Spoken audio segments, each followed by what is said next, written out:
Estou aí!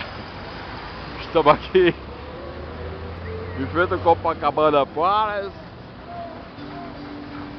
nessa quinta-feira, dia 6 de janeiro de 2011.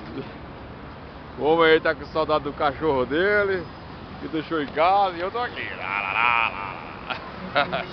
Já tomei umas cevas pesadas, mas está em barba.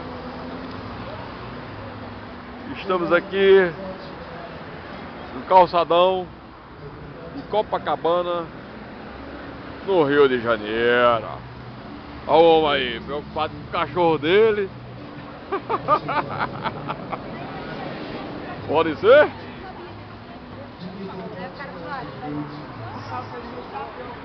Vamos andar mais um pouco aqui nessa noite de quinta-feira, dia 6, sei lá, de janeiro de 2011.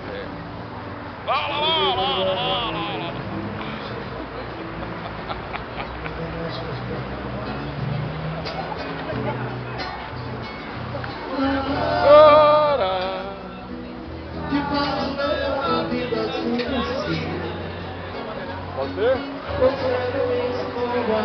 A todos,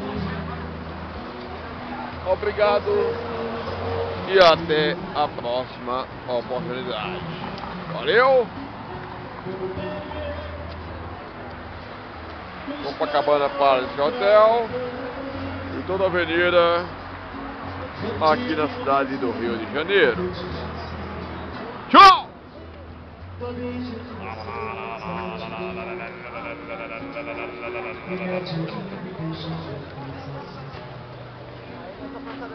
Valeu! Bora! Tá bom aí? Ó! Cachorro!